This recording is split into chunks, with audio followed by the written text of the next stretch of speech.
Are you thinking of leaving? It isn't anything to be ashamed of. It can be quite stifling in here.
An utterly charming secretary hurries into view, giving you an apologetic nod.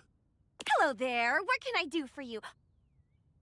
Her greeting is cut short as she seems to recognize you mid-sentence. Oh! Oh, my goodness gracious! It's the human! Whoa.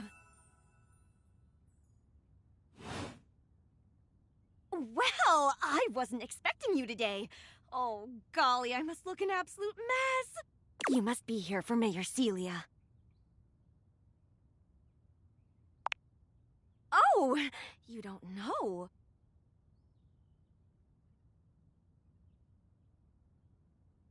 I completely understand. You must be such a busy bee running around and taking care of all of us here in the house. Who would have time to remember every little detail? Mayor Celia runs things around here, keeps an eye on all the citizens, makes sure the wheels are greased so nothing squeaks. You know, that sort of thing. I help her out when I can. But if we're being honest, she does most of the heavy lifting around here. Keeps a roof over everyone's heads. Literally, she's the ceiling. I could pencil you in for an appointment, if you'd like.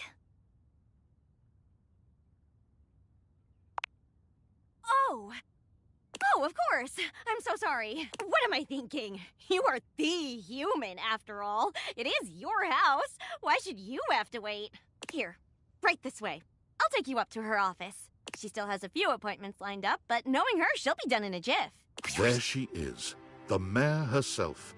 She simply radiates poise and power. She's an intimidating sort of beauty, but you find yourself intrigued to learn more about her. So, in summary? I just think if I could get a little more foot traffic around my bar, I'd get more business. Oh, Beverly, I understand your concerns. But what do you expect us to do, dear? We already put up posters and held fundraisers. We can't just move the fridge, stove, toilet, and everyone else out of the way to clear foot traffic every night. We could try that. Bev. Fine. Trust me, we're doing everything that we can. All right. But if nobody's in by next week, I'll be back. I'm sure you will, darling. Celia presses an intercom button on her desk. Florence, dearest, send the next one in. Yes, miss. Hi. Hello, Mateo. That's a great question, actually. Now that I'm here, I can't even remember. Isn't it funny how that always happens? Right when you need to think of something to say, your brain just sort of goes blank? You know what? It was probably nothing. I don't want to waste your time. I know how busy you are. I'll just see myself out. Mateo, come, sit. Tell me what's bothering you. Right. It's just... Go on. It's Lux. They're kind of pulling cords around the house. It's really been stressful for the inanimals. And I don't want to get anyone in trouble. All right, Mateo, all right. Lux, you said. Yes, ma'am. I'll have someone take care of it. Thank you. Next. Hello, Wallace, darling. Oh! Yes, I remember from last week. It's on the docket. Wall! Think nothing of it. Next. Oh, it's you. I don't believe we've formally met. Mayor Celia. I'm also the president of the HOA. That's Home Objects Association.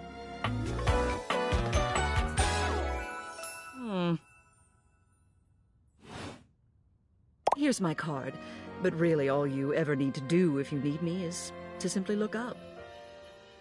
What can I do for you today?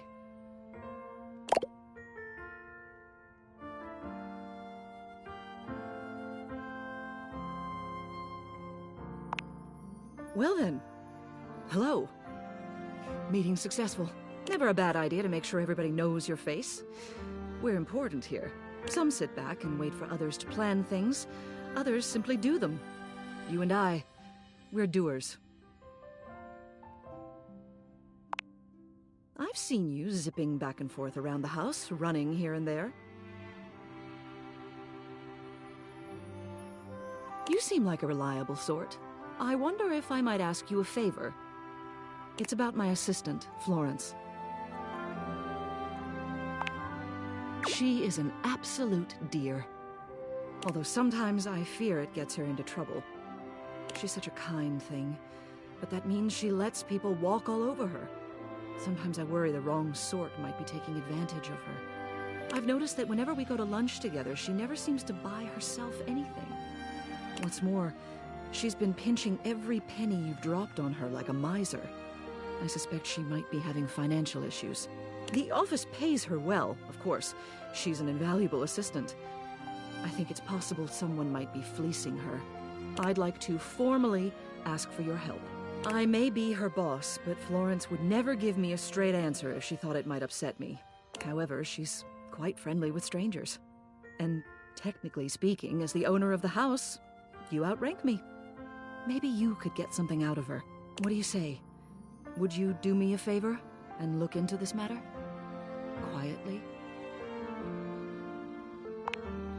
Thank you. I'll be waiting. Hopefully it's nothing. What else do you need?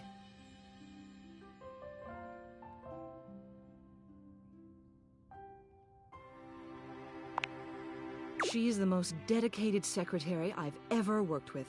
She would do anything for this office. Unfortunately, the dear can be a little down on herself. Not much in the way of self-confidence. It's a shame, really. She's totally unaware of her own natural charms. Of course. She's a hard worker, and she gets along with absolutely everybody. She's never in the spotlight, but she makes every room she's in better, like foil next to a diamond. The objects who come into my office to lodge complaints would be in a much worse mood if she weren't there to take the edge off them. And, speaking personally, I'd enjoy my work much less if I didn't get to see her smiling face in the office every morning. It's a tragedy she doesn't see herself the same way. What else do you need?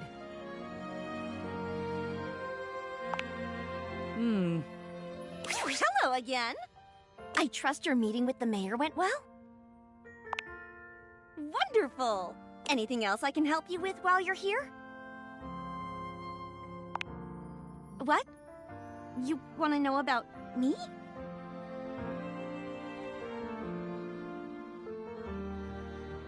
Oh, no. No. You just spoke with the mayor. A little old fuddy-duddy like me can't hold a candle to someone like her. I just handle the paperwork, that's all. Pay me no mind. Anything else I can help you with while you're here?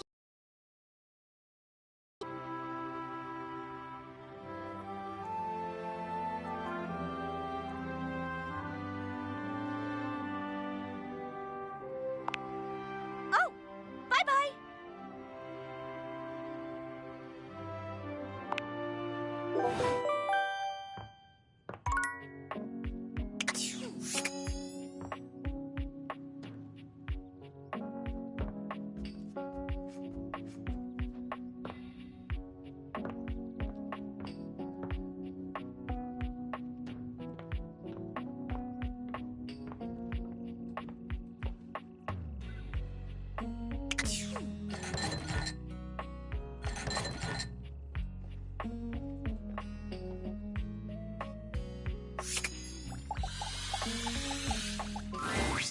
Hello again. I'm just about to head out to a review. Care to join me?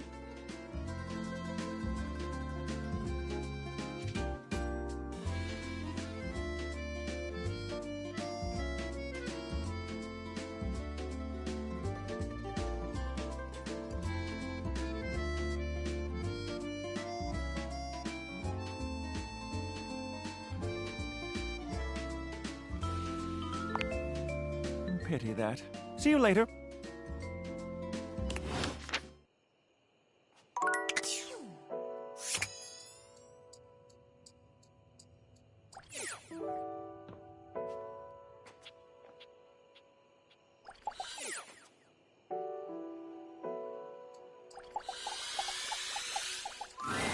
A burly chef stands in your kitchen, looking at you expectantly as he stirs a saucepot. Despite his intimidating stature, there's warmth in the depths of his dark eyes. You must be my new sous chef. I'm Stefan.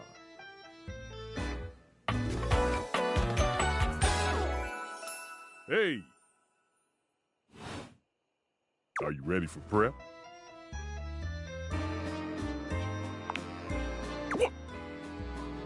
Stefan regards you in silence. Then why are you here? An adorable chicken-shaped timer slides into the conversation, settling on Stefan's shoulder.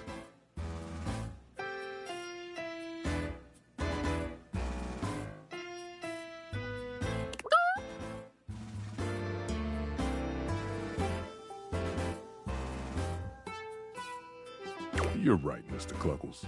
I could stand to be nicer. He takes a deep breath, steadying himself, then points dramatically at you. You! What are you doing in my kitchen?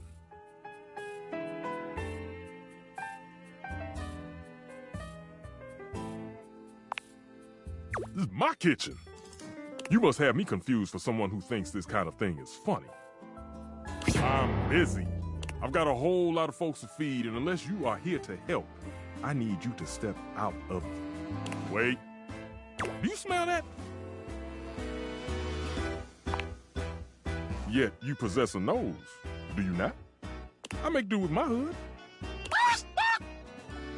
Yes, I'm preheated. I know. Thank you, Mr. Cluckles. Always keeping me on track. Unlike some humans who come in my kitchen just to distract me. That little chicken timer offers more help than you can imagine. He understands the type of establishment I'm trying to run around here. Only a human who doesn't understand cooking would ask me that. Cooking is life! It's not just food, it's your soul. Maybe one day you'll understand that. Until then, I'm wasting heat standing around here talking to you. Of course they do. And they didn't know a crate from a grape. So I couldn't give a damn about what they say.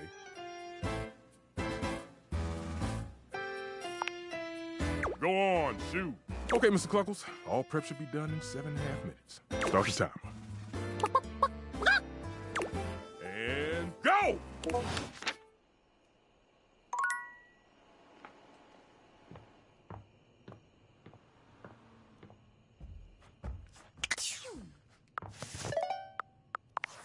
Unfortunate about Sandy and corporate events planning. She was responsible for all the best casual Friday themes. Now that she's gone, there's finally nothing left of the 7 pioneers. In the beginning, there were 7 of us, working out of David's dorm room, stealing Wi-Fi from the neighbors and using cardboard boxes for chairs. We had no idea we were changing the world. We just wanted to design a more efficient paperclip. But then the money started flowing. Money always changes people. Didn't take long for the 7 pioneers to be whittled down to 1. Not me. David, the CEO of Valdivian. Seems like you're not paying attention, but I suppose it can't be helped. I am mysterious and only message you sometimes. So you say. And all this? The wretched soul-sucking corporate monster that Valdivian became, the pioneers never wanted that. One by one, they left, but I stayed. Deep down, I really believed David, the old David, was still in there somewhere.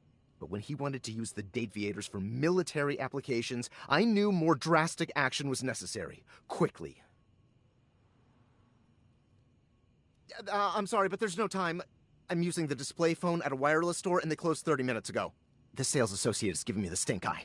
I'll follow up when I can. Valdivianites! Salutations, and a good greeting from your CEO, David Most. Wow, the other night was quite a lively celebration, wasn't it? Honestly, I don't remember much. Which means Sandy in corporate events planning did her usual bang-up job. Inspirational work, Sandy. Way to earn that 3% cost of living bonus. Keep it up and undoubtedly you'll be CEO one day. Unfortunately, sometime during the festivities, my sunglasses seem to have been misplaced. By who, exactly, is impossible to know for sure. We've combed every inch of the hotel, and they did not end up in the lost and found. So it seems likely that someone mistakenly took them home. Honestly, they're worthless. They were given to me by someone special, and they do have some amount of sentimental value. So if you have any information related to their whereabouts, please email me ASAP. Oh, and if someone from the press happens to reach out, they were definitely just normal sunglasses and not a highly classified prototype we're secretly developing in conjunction with the federal government. Unrelated.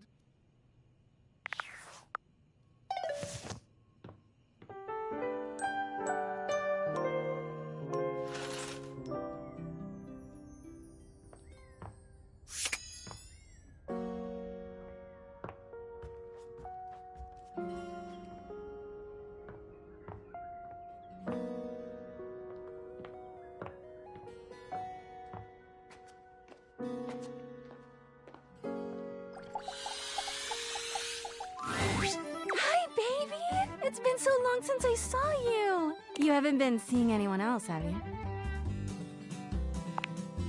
Oh, good. Well, don't keep me waiting so long next time, okay? I get so lonely in here without you.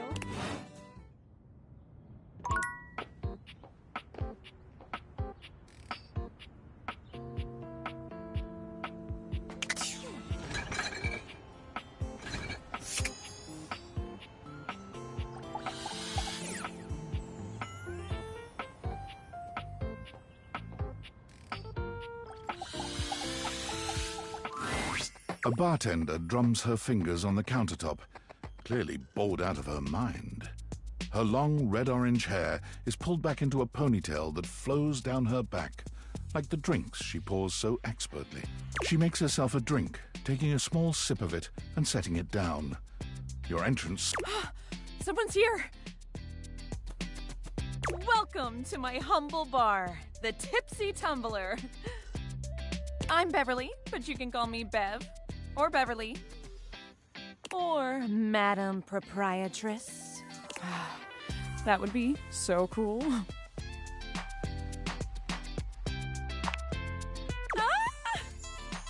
I'm the owner and bartender and janitor and stockroom attendant.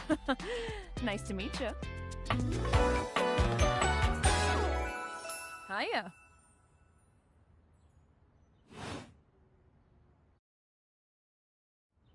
Beverly squints at you, frowning as she seems to be considering something. And then she snaps, pointing at you. Wait, hold on. Oh my gosh, it's you, my proprietor. I can't believe I didn't recognize you. Ugh. Yes, you? Who else so charitably bought this adorable minibar for me so I could set up my dream bar? I owe you a huge debt. You have free drinks for life here. Welcome to the reopening of the Tipsy Tumbler. And I know what you're thinking. Oh, Bev, that's a lot of openings. Did something happen the first 6 times you tried to open the bar? Nope, nothing.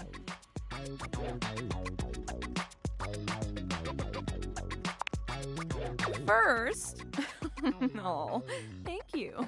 Second, Great question. I wish I knew. I've lost an alarming amount of sleep trying to figure it out. So please don't leave. You are literally my first customer in ever. Every time I thought you were finally going to invite people over, I'd polish the place up and prepare to be the best host I can be. But then each time you'd chicken out and spend yet another weekend all alone. I mean, why did you get a minibar if you weren't going to invite guests over?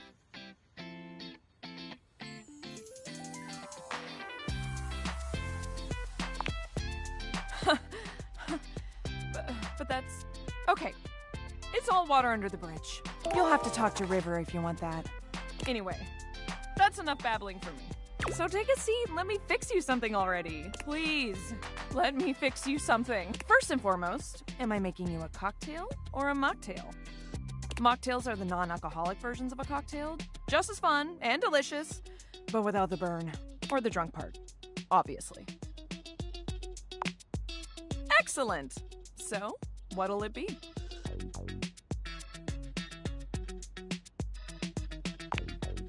Ooh, so minty and fresh. It's kind of like brushing your teeth at the bar. That sounded more appealing in my head. Coming right up.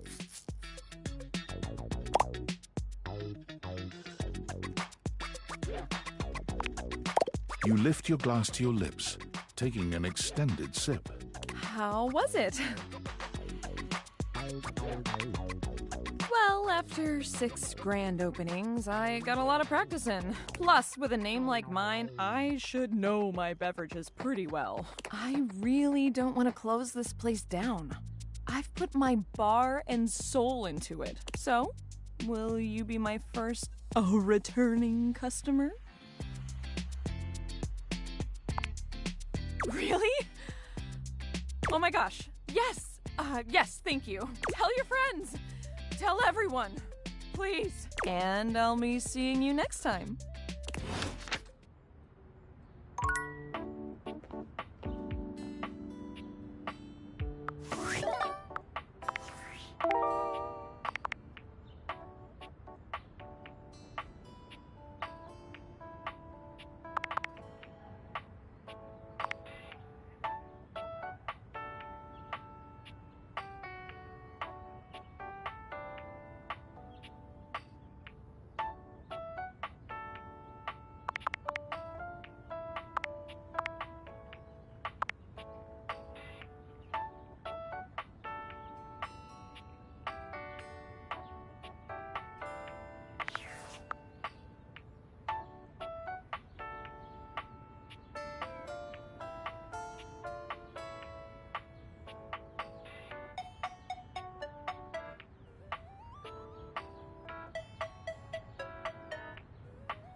Oh.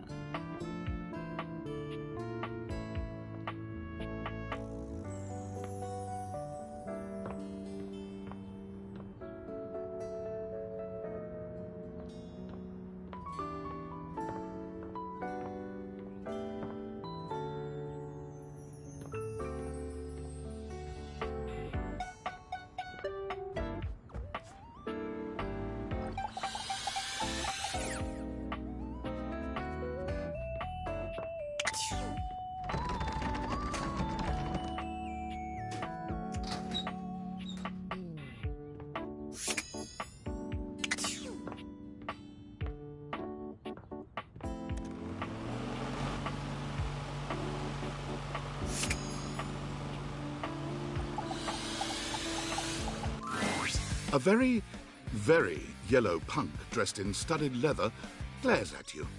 Their charming duck-like appearance does nothing to diminish the aura of absolute disdain that radiates from them. Who the duck are you? I asked first.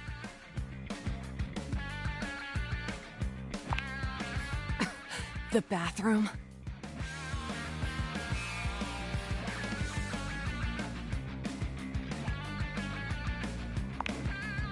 Oh, so you're a duckin' liar then? The worst kind of worst. I only ever see you sitting and scrolling or standing with a dead blank expression on your ugly mug. Boring. And ducking disrespectful of yours truly, don't you think? Now get out, ducking poser.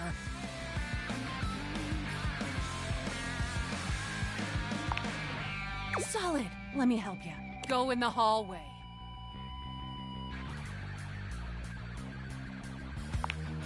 Good toy. I think you could piss just about anywhere if you really believe. There's even a plan out there if you want to get creative. Out.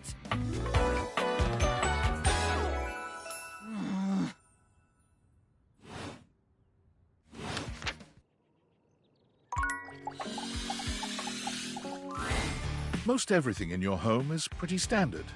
You may have inherited a lovely one, but it's not exactly what anyone would call luxurious. So when you find yourself bowled over by the nearly suffocating air of luxury and privilege in your bathroom, it's easy enough to pinpoint the source. A beautiful stranger in a luxurious sud-lined bathrobe stands before you, resplendent in black and gold. Her hair and skin have a distinct shine to them, as though she'd just stepped out of the bath.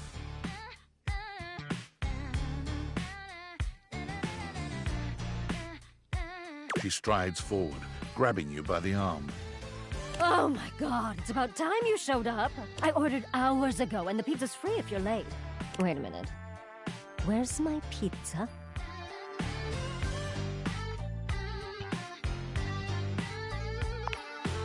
Yeah, and so am I. So where's the pizza? She squints at you, looking you up and down. Wait. You look familiar. Don't I know you?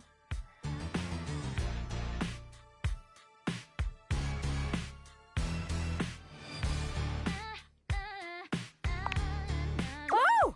Oh my god, that's you! She laughs, her entire demeanor changing. Hey, cutie. It's about time you came to introduce yourself to the Queen of Clean. Name's Bathsheba, though I'm sure you know that. Oh, yes! Still don't know where my pizza is, but that's okay. You're here now, so you can go get me one.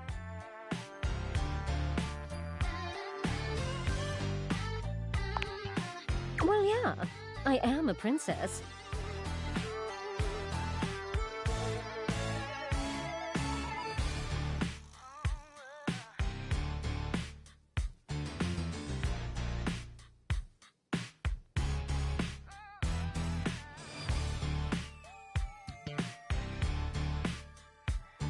Not literally, but basically. Well, fine. If you're not gonna feed me, maybe you can feed me. You got any good goss for me? Some nice hot tea?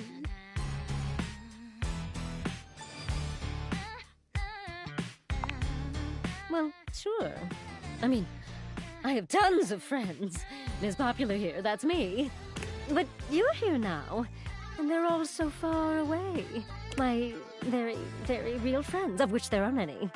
All right, since you're so unwilling to help little old me, you should ask those special glasses of yours to get me some friends who will. Oh, goody! We'll start next time I see you then. And bring a gift next time, won't you? It's just good manners, you know.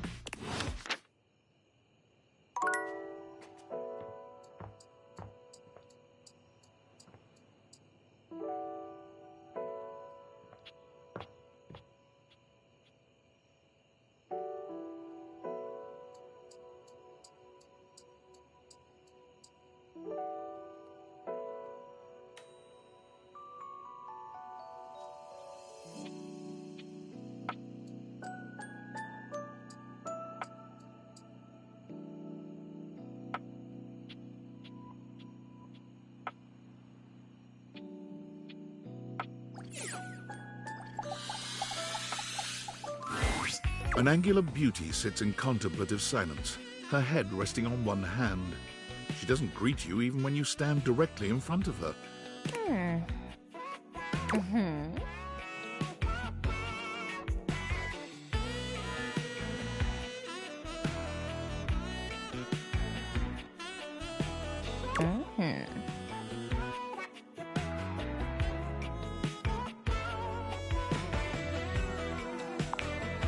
Shh. You're disturbing my thoughts.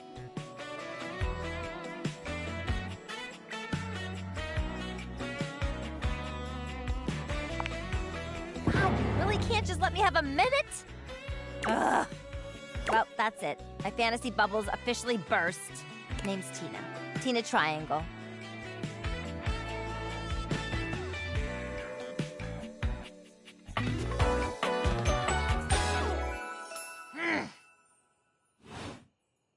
And before you got here, I was having a nice little fantasy. Not who, what. Tina forms a small triangle with her fingers. A love triangle. Greatest shape in the world, especially when it comes to love. Matter of fact, it's the only shape I'm interested in.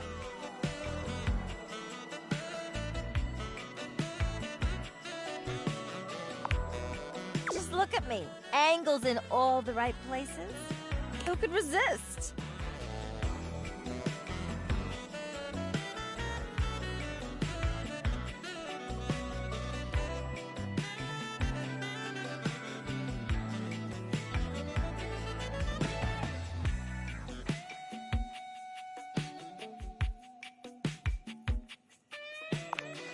Of course you can't. I'm irresistible, honey. Who could be strong in the face of all these angles? But enough about you. You ever watch Love on Triangle Island? Oh, it is. It is. Let me paint the picture for you. 18 sexy singles get together on an island. They gotta pair off into groups of 3. And every week, a love triangle gets voted off. The last throuple to get voted off wins $1 million. But that ain't all. They offer them money and bring in their exes to try and break up the throuple. It's all just so deliciously dramatic.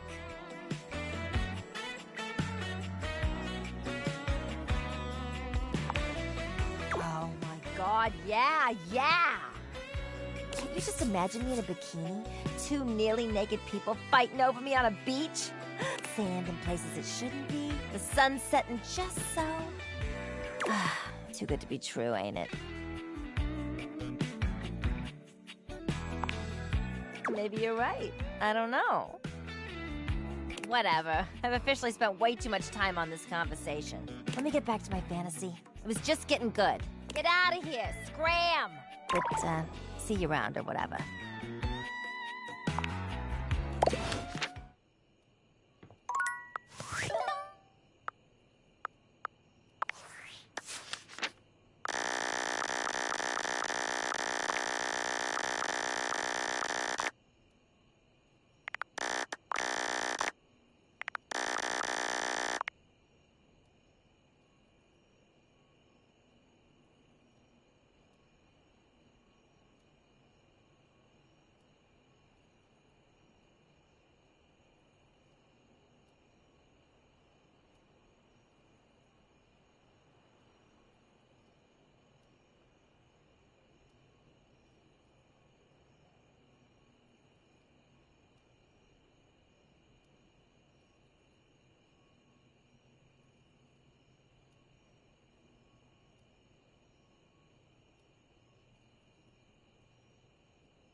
It's Lucinda Lavish. She seems to enjoy this hijacking of your intentions. Tell me, lover, what should we get up to now?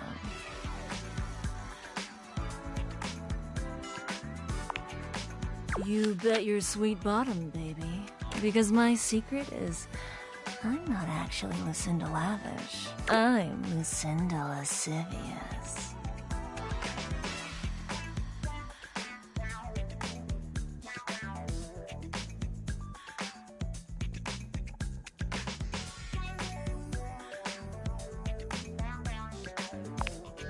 Oh, hello to you too.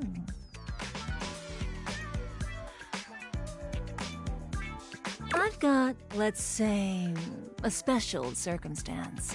One that allows me to bend the rules. Come here, baby. I've got a special place where no one can see us. Lucinda takes you to a rather strange place. You can't quite make out where you are, but you are certain you are somewhere near your house. It could be that she's right. No one else can see you here. No one else who has any say, that is. I love to hear that. I love to hear you be so horny for me. This is my fantasy chamber, a place where all your wildest fantasies can come true. Tell me, my effervescent darling, what is your wildest fantasy?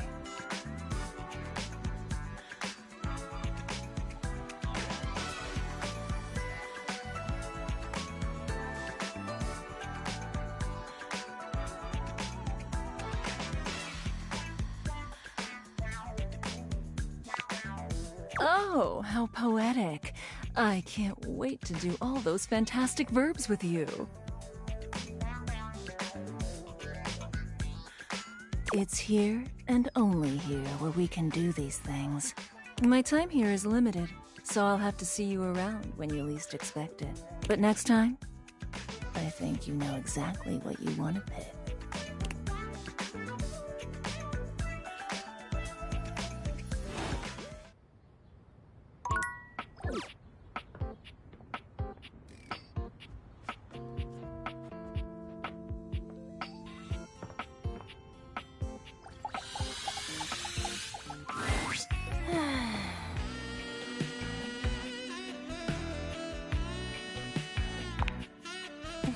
It's your lucky day.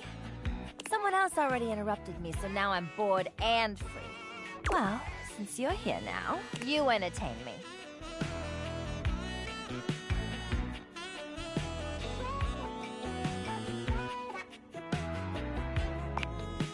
Uncertain what else to do, you dance for Tina. It's clumsy and terrible, and it's impossible to tell if Tina even likes it. Do you do everything someone else tells you to do? God, you're the worst. It's kind of adorable. All right. That's enough out of you. Look, since you're here taking up my time, maybe you could do me a favor. I'm trying to get back on the market. Yeah, it's a goddamn crime for a gem like me to be lonely every night. I need a partner, someone who understands just the kind of triangle I am. I need someone who appreciates all my angles.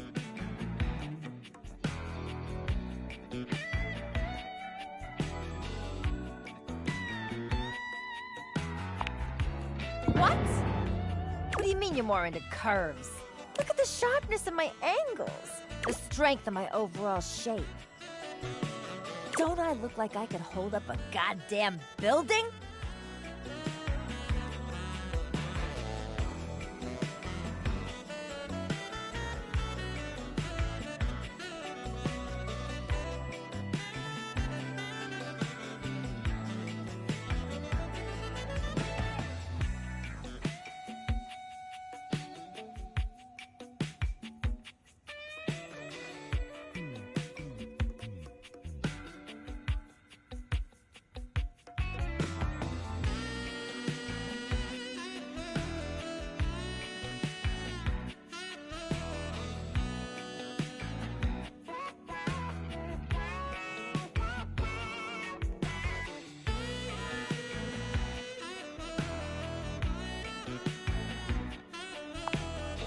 Ugh.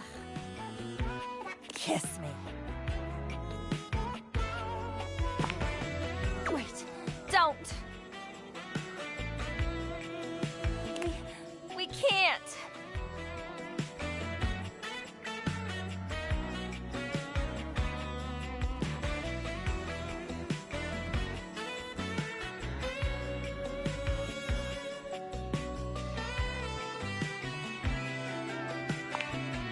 Gotta romance me first. Come back when you got some game. That's right. Anything for me. Come on back when you got something good. Tina doesn't even wait for you to leave. She just turns around and pretends you're no longer there.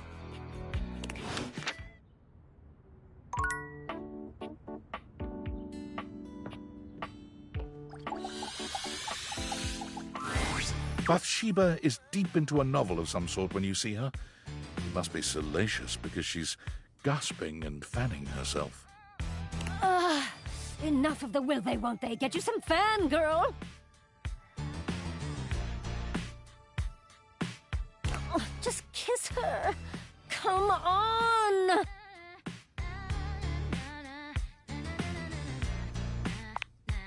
Bathsheba starts, throwing the book your way with a shriek. You take a closer look at the book. A ceiling fan and a pedestal fan, each with varying amounts of cleavage, stand chest to chest in a pose that lets you know right away this is a steamy romance novel. It is fun, yeah. You can hold on to it if you want. Bathsheba places a hand on her chest, batting her eyelashes at you. So, we're gonna get to making me some friends?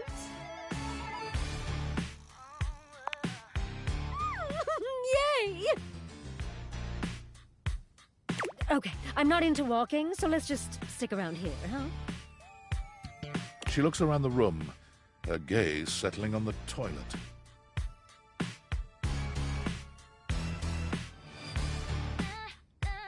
Oh, how about Jean-Loup? As you turn your date-viated gaze on the toilet, it springs to life. You interrupt, little crapper's piece! What could you want, you hunk like sick geese? You're... That's enough of that. Bathsheba steers you away before the rapping toilet can complete his verse. Maybe someone a little more beautiful and delicate. You know, someone who can keep up with me.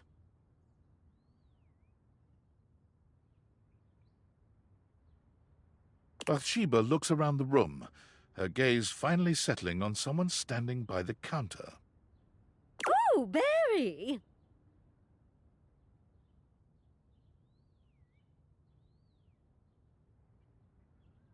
Bathsheba waves at Barry, who gives her a surprised but enthusiastic little wave back. She greets him. Oh, what's this now? Is it my birthday and no one told me? The fabulous Bathsheba come to consort with my humble self? Oh, come on, Barry. I see you all the time. Yes, but do you speak to me, darling? Aren't we, like, beyond words? I wouldn't go that far.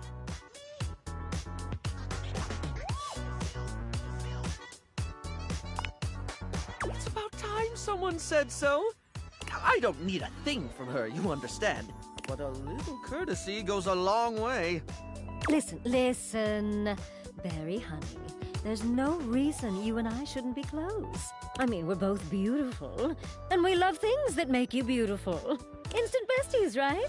Well, it would be nice to have someone to talk to about my latest obsessions. Oh, today it's Snail Mucin. You wouldn't believe the limitless beauty application Snail Mucin has. Snail Mucin. Is that what it sounds like? Oh, fine. Are you going to allow me to explain, or would you rather this conversation ended here? She looks at you, desperation in her gaze.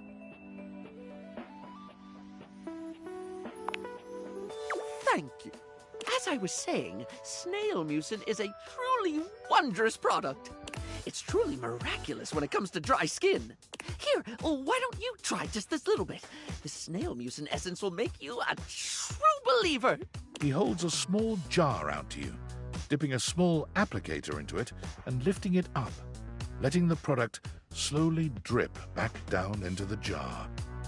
It's not the most appealing sight. Bathsheba flees, leaving you and Barry alone. Don't suppose you'd like to try the essence? I see. Well, I've nothing more to say here then. Ta-ta!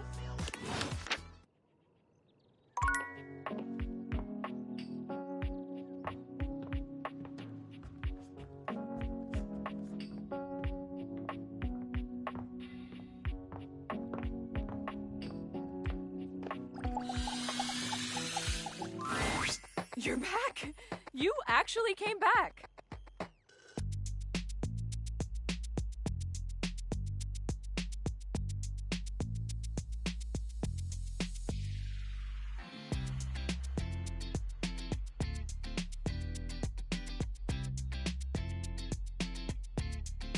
I mean, I know you said you would, but I figured you were just being polite.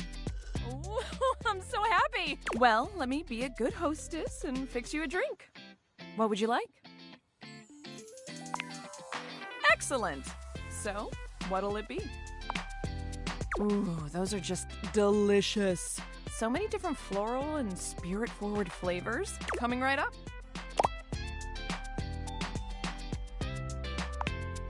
You drain your glass with impressive speed. Oh, that was fast.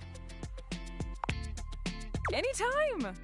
Seriously, anytime. I still haven't had any new customers. I don't know what I'm doing wrong. I make good drinks, I picked a good spot for my bar, and I'm cute and charming to boot. What else do I need? Advertise? You really think that's necessary? Oh. Yeah, I guess that's true. Damn. That feels so obvious now. I just figured word of mouth would be all I needed, right? But I guess if there are no mouths in the first place, then there can't be any words. That sentence made more sense in my head, but you know what I mean. Too bad this house doesn't have someone like the concept of graphic design or marketing to help me. So I guess we're gonna be doing it ourselves. Now, we need this ad to be enticing. We need to be eye-catching and strike up curiosity. But how would we go about that? What? I'm sorry, a threat?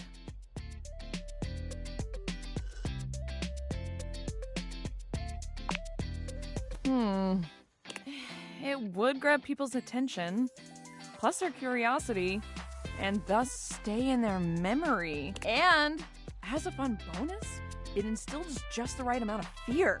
Oh, I like it. It's unconventional. If people believe it, they come in, get drunk, then spill their secrets so we know them for real. Oh, everyone else will think it's either funny or so weird that they have to come and see what sort of place this is. It's so crazy, it just might work. I'll get to work on the ad right away. Do you think Freddy Yeti would let me hang some signs on him? I'll figure that out later. For now, shoot, you're in my creative space.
My sweetest Yael.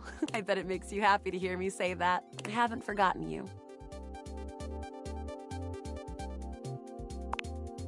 Come on, let's boot up another adventure.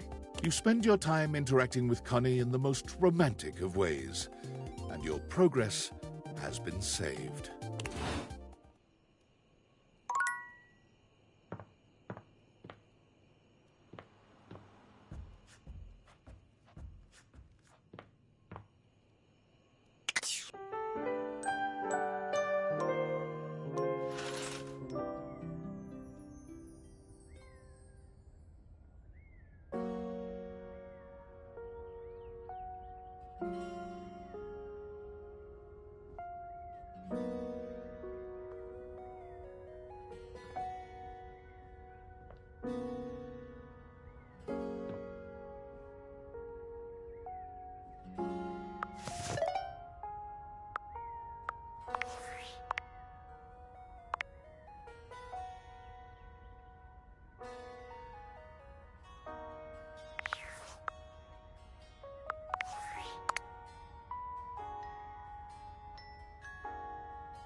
Once again, Tina appears to be mentally somewhere else entirely, but this time she's writing something in a small book.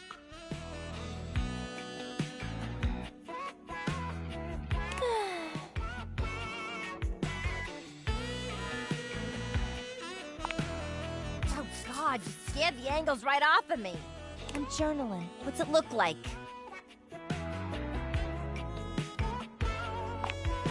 What the hell's that supposed to mean?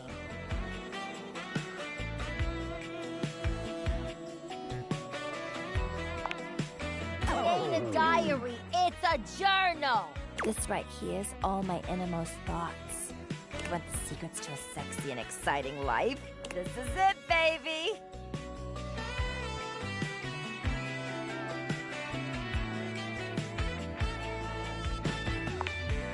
Are you crazy? You think I'm just gonna give you the keys to the kingdom? You think you can just get to know a complex, sensitive triangle like me just by reading my diary? Don't change the subject! I'm gonna put this right here where nobody can reach it.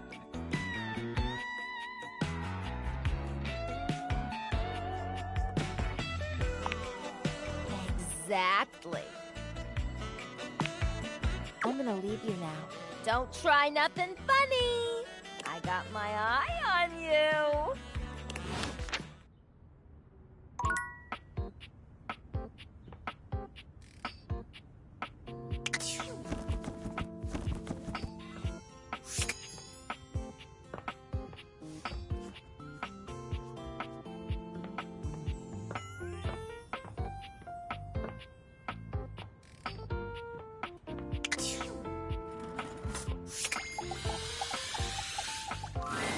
A tall, statuesque man stands with his back turned to you, surveying the dishes, your dishes, on the table in front of him.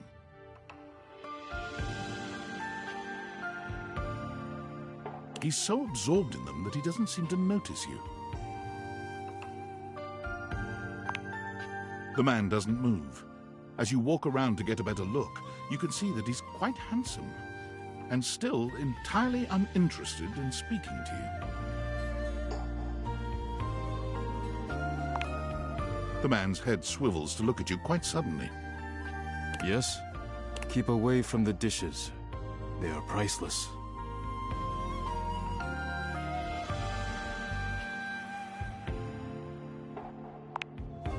Yes. Yes, more precious than gold, more valuable than money, more important than world peace. More important than world peace. I am Daisuke. Daisuke Dishware.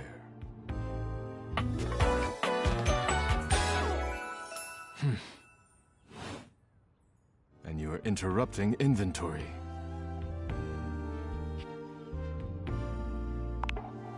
No one asked me. It is simply my duty. Once a week I take inventory. If one is cracked or chipped, I repair it. If one is beyond repair, I retire it. And when new dishes arrive, I add them to the collection.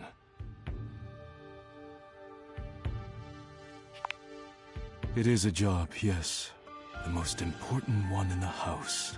Now please leave me to it. You decide not to bother him any further. Look out! Your foot catches on a strange bulge in the flooring, and before you know it, you're going down. Hard. But you don't hit the floor. You hit hard muscle instead. Daisuke has heroically put himself between you and the dishes. You're now face to face, and chest to chest, on the ground.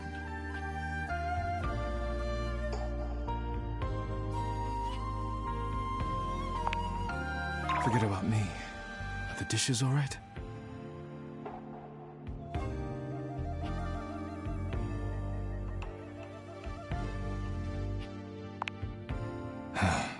Good. You climb to your feet, surveying the table. No damage that you can see.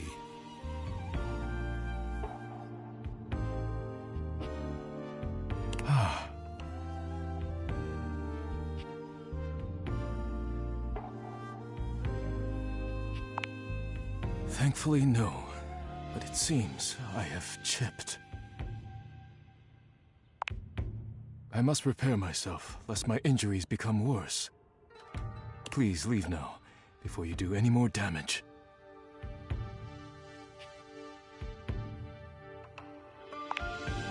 You may not have intended it, but the damage remains. Please go.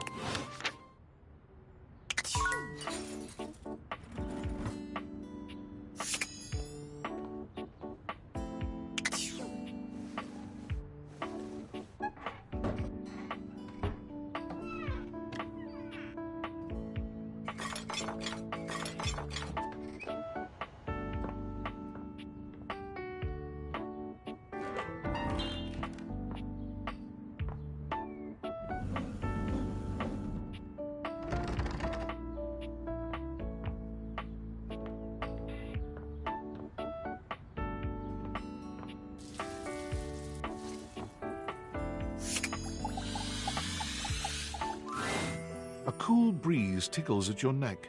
You can feel someone here, but you can't see anyone.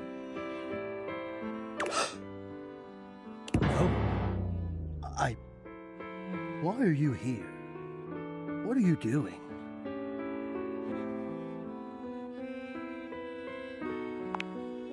Yes! You scared me. Don't you know who you are? What you are to me? I'm scared the way one is frightened when coming face to face with the divine force. Not now, not here, not yet. Please, please, I'm not ready, not like this. I've dreamed of this, of meeting you, finally. And now the moment is here. I just can't, not yet. I'll be ready when you come back.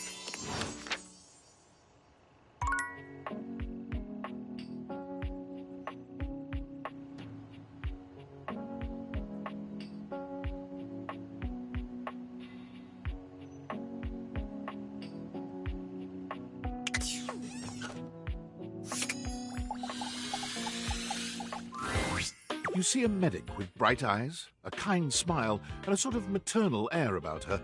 She doesn't even wait for your introduction, greeting you cheerfully.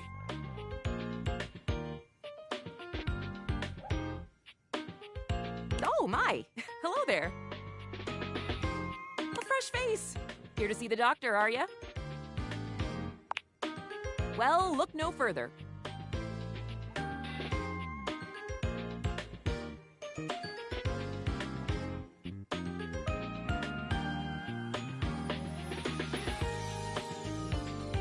I might look like any old Jane, but I'll have you know that you are looking at a truly top-notch medical professional, and the only one around for miles.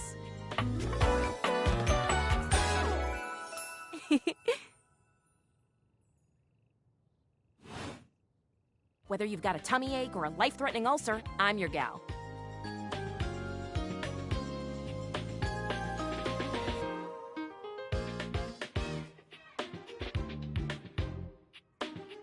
She pauses, looking you up and down, hopefully.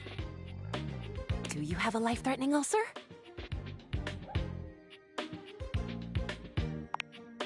You've never seen anyone more disappointed to hear of your good health. Oh, heck. I do get my hopes up, you know.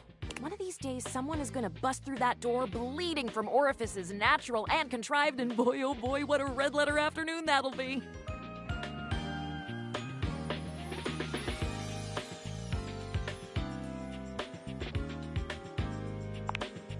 As do I. I understand they're quite painful. Then again, if you ever find that it is you, if by some misadventure or chance you find yourself in possession of said acidic incubus, I hope you know you can come to me. I would know exactly what to do. I would have a very good approximation of exactly what to do. Yeah, basically. Anyway, what can I do for you today? If not an ulcer. Oh, bandages! They are the first line of defense when the interior of the body has the temerity to propose to become the exterior. Get back in there, blood. Back to your proper course's lymph. And you, skin, have a little help controlling this raging horde of fluid and marrow. Band-aids are basically magic. I could go all day. Anything that you might need, hydrocortisone, non-latex gloves, even a simple pen, that, darling lacerated one, will be duck soup.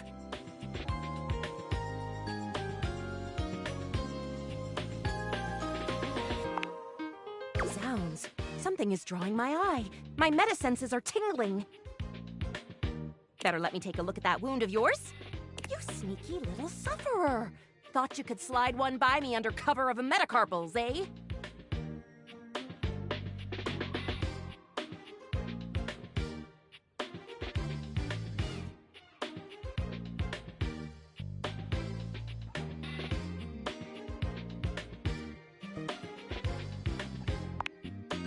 Just to double check, you don't need an injection or two. Take it from me, dear, you're better off safe than sorry. After all, if there's any sign of rash, you won't know it's there unless we do a thorough examination.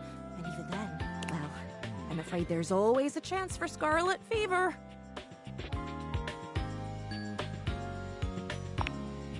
Once more, onto the exams. Faria looks you up and down, tapping her chin as she considers you from every angle.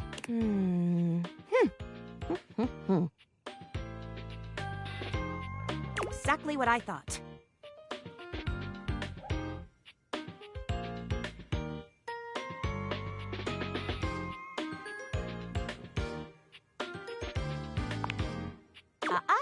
But it's not just any old splinter, dear. What you have is a deep, deep splinter. Plenty of tender flesh open to infection, just waiting for those little microbial monsters to set in. Do you know what that means?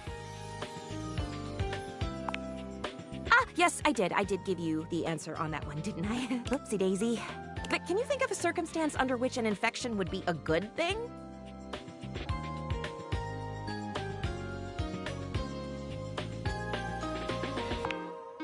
And how? And that's just the beginning, because once the infection's done a number on you and your poor, beleaguered immune system staggers back onto the field of battle for another round with the enemy, you watch helplessly as your body swells and burns and turns all different gangrene. And before you know it, we'll have to amputate entirely.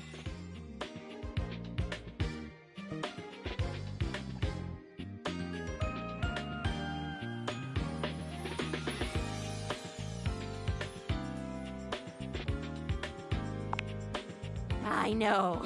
This stuff is not for the faint of heart. Once it's bad enough, my poor new friend, I'm afraid the whole appendage will have to come off. Preventing spread and all. I'm sad to say we lose many a good limb to splinters every year.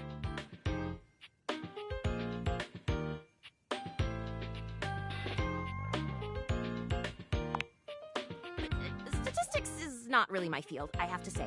But I know how many amputations I've had to perform because someone got careless moving the milk crate. Ah, yes, I do know about the body. The bottom line is, you have got to stay vigilant. The world's a scary place, and your body is a fragile, fragile thing. One wrong move, and you can throw it into total and utter chaos. A veritable breeding ground for every bomb, dick, and hairy slate of diseases ready to eat you whole. You never know what the seemingly tiniest, laughable symptom can mean. For example, got a case of bad breath? Maybe you just ate a sandwich with too many onions. Or your breath stinks like a dead fish on a hot Sunday because you've managed to develop halitosis as a result of the toxic substances in your body not being filtered out properly because your liver is failing.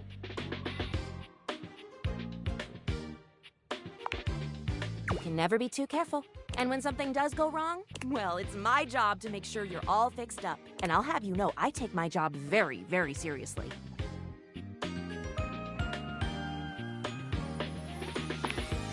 A doctor's duty is to keep their patients alive and kicking. That's a big responsibility. So you can bet your behind I make sure to cross all my T's and dot all my I's. Sometimes even twice. When there is no more sickness. Horse feathers. Feathers. Never mind. Anywho, it doesn't look like you've got any type of rash after all. Just that splinter looking awful uncomfortable there. Let's get that taken care of. And then, presto, you're all patched up. There you go. Good as new. And if you do develop any plague-like symptoms, well, that's what I'm here for.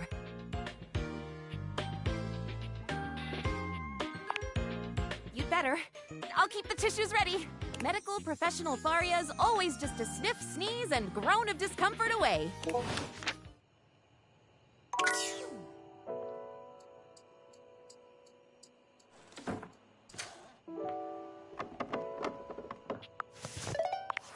I'm sorry for the abrupt intrusion, but there's an urgent topic I need to discuss with you immediately. Is everything all right with the Dateviators? Are they operating efficiently? Well, as you know, I'm able to remotely monitor their functionality, and I've been noticing some deeply troubling readings coming from the Quantum Catalyst Activator.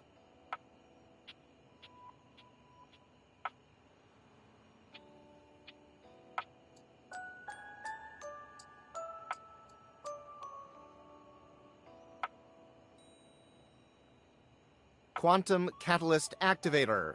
And I haven't even told you what it is yet.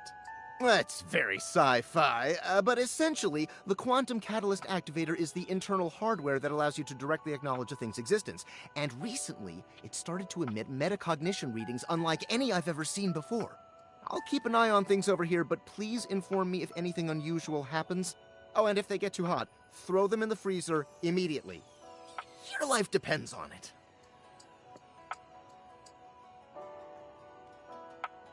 Sorry. It's not safe to talk anymore. I'm in a really sketchy neighborhood, and this phone is super duper expensive. But I'll keep analyzing the data.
A beauty dressed in black and gold stands before you, her eyes closed and one hand held delicately to her chest. The silence is so long and profound that you begin to notice just how noisy your house is. You can hear your clock ticking, your refrigerator humming, and your air conditioning blasting. Has it always been so loud around here? The silence persists, and this stranger continues to ignore you, lost in her own world. Whatever it is that she's doing, she's clearly very serious about it.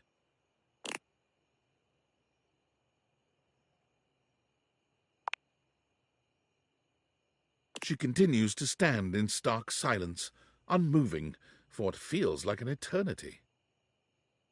But eventually she finally opens her eyes, taking a grand sweeping bow after. The end. How was that? That was door 33. Surely you recognized it. It's an avant-garde piano piece, 33 seconds long, by the composer John Gage.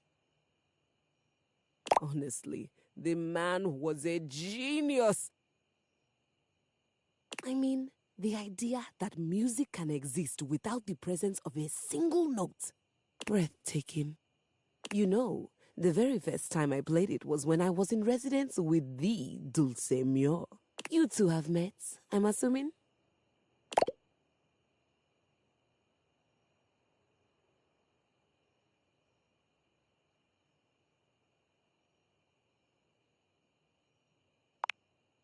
Anyway, our audience that night was completely hopeless.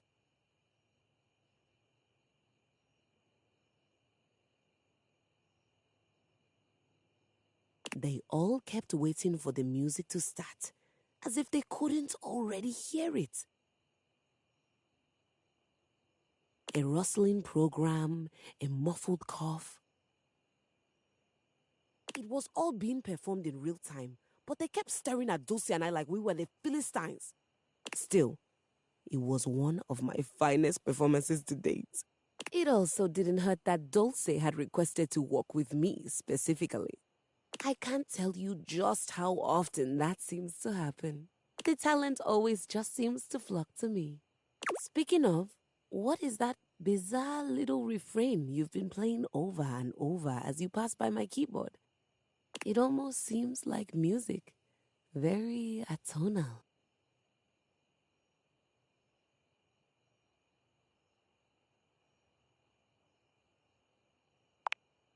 How fascinating. Well, whatever you are playing, I look forward to its evolution.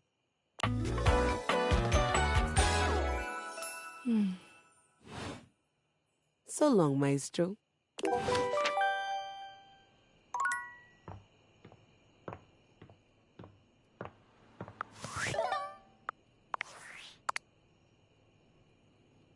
Champ, champ, champ! How goes it? I guess I don't know how to speak to the youth today. Valdivian would like you to complete an exit survey based on your time here. How would you rate your time with Valdivian? All right, everyone has an opinion. And now that one belongs to us. I appreciate you participating. One more question. If you were to recommend, I don't know, Tom for a job somewhere, how likely would you be to send his resume along? That really means a lot, champ. Here comes my resume if you ever have any leads.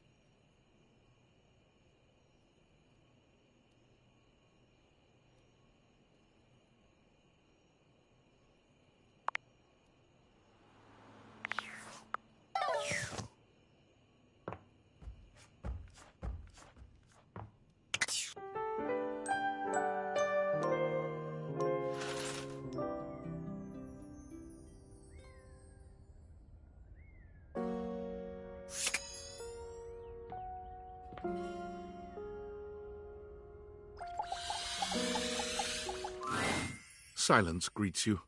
Tina must be out. Her journal, which is not a diary, is still on the table where she left it the last time. This might be your chance to find out a little more about her. Then again, it it is a little invasive, isn't it? It's almost like she was goading you into reading it. Could it be a trap? These are the ramblings of a mad triangle.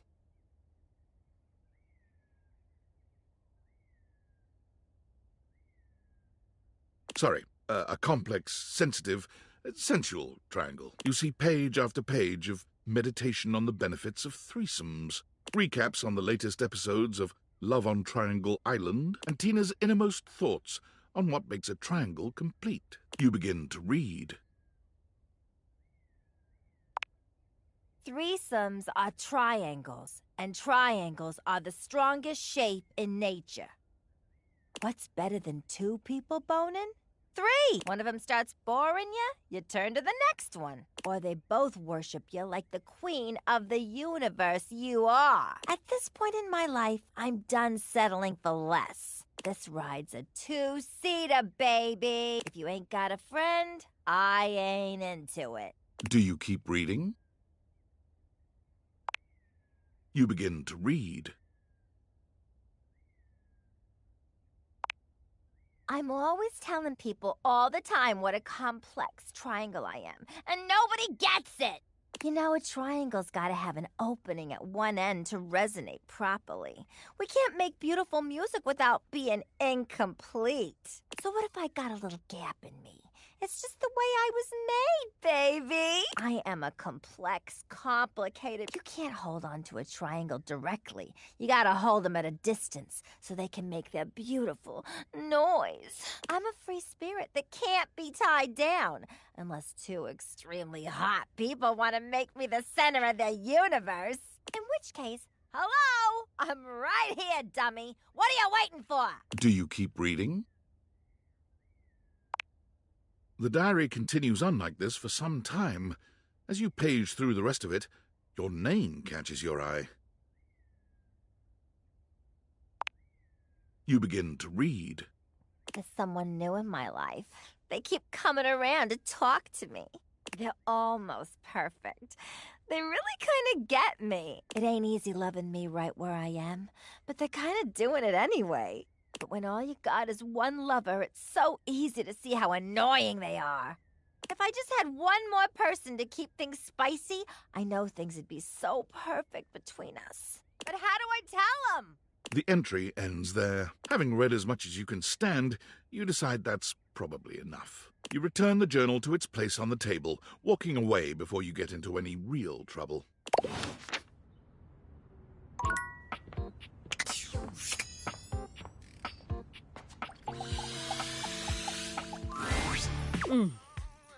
It's you.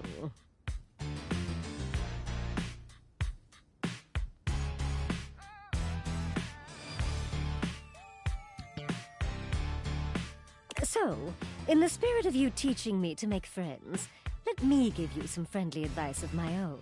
If you keep going the way you are now, you're gonna have a bad time.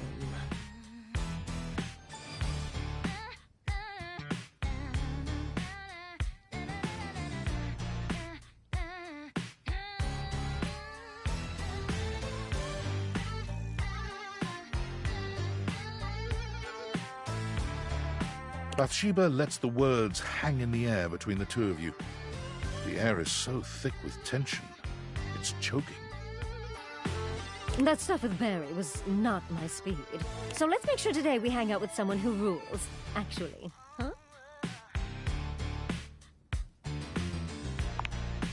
I do! I'm priceless! Now, who should we practice on? Bathsheba looks around the room, scanning it in a thoughtful silence. Until her gaze, she doesn't even bother to wait for your input, walking swiftly to the duck with her arms wide. Oh! Rebby! Shiva! Sup, you dirty bitch? Oh my god, you are too funny. Oh yeah, totally. Yeah, don't go spreading it around. We're going around practicing my people skills. Ducking shit without any actual people to practice on. I know, right? Plus, I'm good at talking and making friends. Yeah, sure. That's why I'm the only one you talk to. No. You're the only one I talk to because you're the only one hilarious enough to keep my attention. Not true. But also, everyone else hates your guts. They do not! Oh, God! You absolute bitch!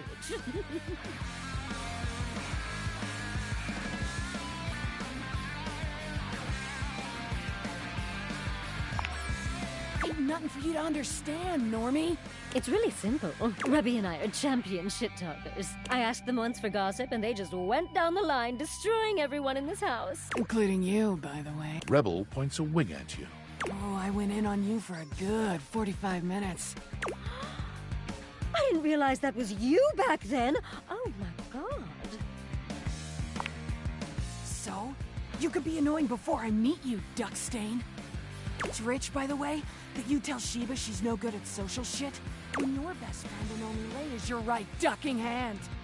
You're so lonely you started chasing tail in your own house. Who the duck are you to teach anyone anything?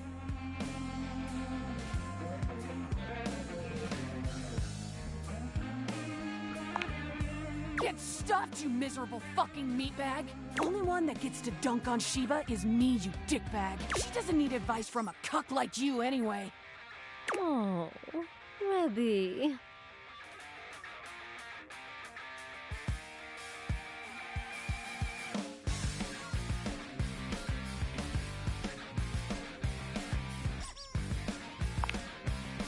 Sure. Whatever you say. Piss off! You can hear Bathsheba and Rebel's laughter echoing through the bathroom as you walk away. A win in only the most technical sense. But tomorrow's another day.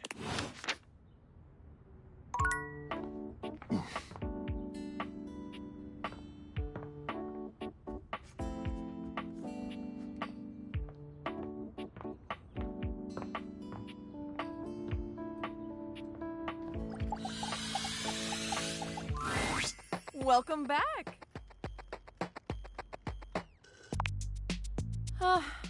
Not exactly. Who knew threatening people would just drive them even further away? I certainly didn't. I have no shame in admitting that. I feel like I probably should have some, though. But let's not talk about that. Bringing down the mood won't help bring in people either. Anyway, what can I get you? Excellent! So, what'll it be? Aperol is having its heyday right now. Less bitter than the classic Amoros, and less alcoholic, too. Let's be on. Coming right up. Beverly hands you your drink.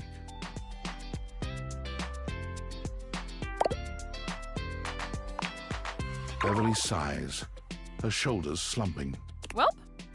Clearly, we need a different approach. It is painfully obvious that I am no wordsmith. We need something that makes the others feel like they have to come inside. What could it be?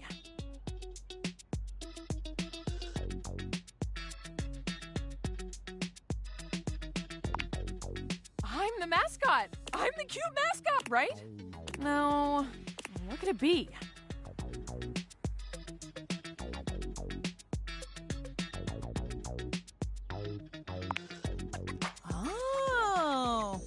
If this were a cartoon, I'd have a light bulb over my head right now. A signature drink. Yes. Oh my gosh. I need a drink that is so superbly amazing, enticing. Why didn't I think of that before?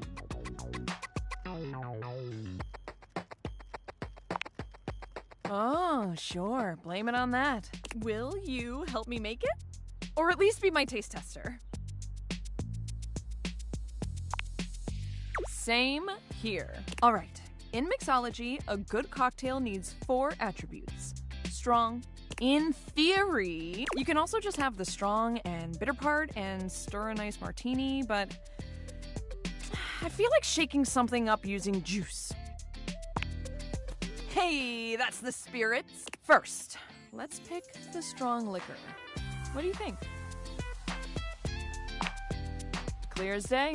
Good choice. I'm gonna put a little bit extra just in case. Now, we need a liqueur for the sweet portion. Which should we use?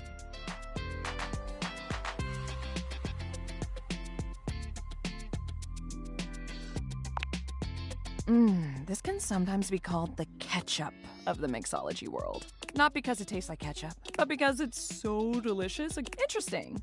Some whiskey, cream, maltodextrin. This is coming along. All right, now we need our something sour.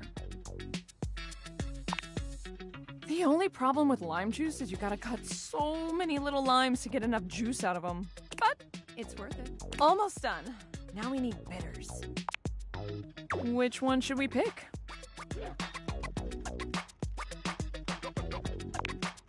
Ah, yes. Who could forget that one? So popular that when most people think of bitters, they only know that little white bottle with the oversized label. Yes. Now, what about a little finishing touch to it?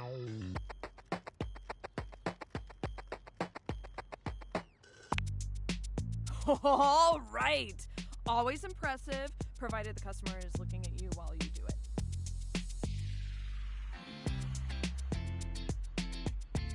Our creation is born. What should we call it?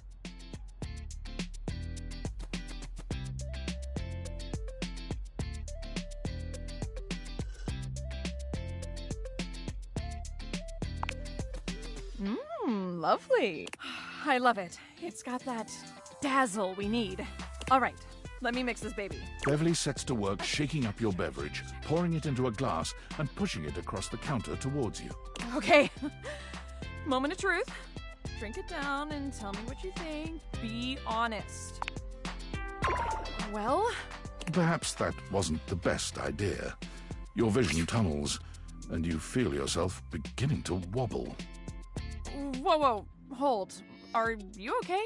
Whoa. You're not sure how long you've been out, but you wake up to Beverly looking down at you with deep concern. She helps you to your feet. Hey, buddy. How do you feel? Ooh, I guess I put a bit too much liquor. I'm sorry.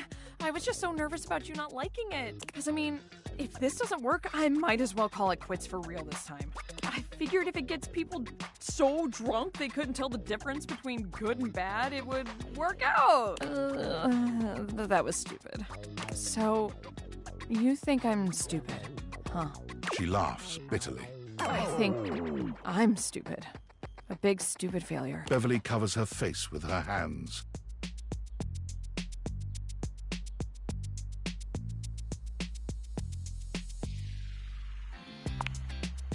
I truly am, though. I am all the bad things and more.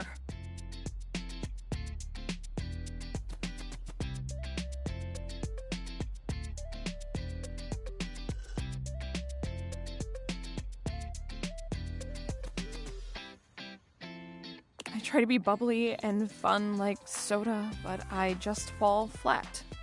Like flat soda. No one wants to be around me, ever, but drinks are literally everything I am. I am lost without the tipsy tumbler. What do you do when no one likes the thing that makes you, you?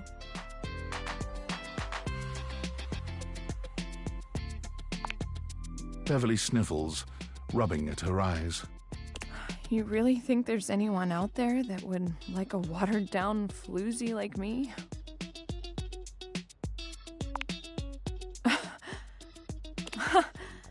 Oh, why am I'm turning red?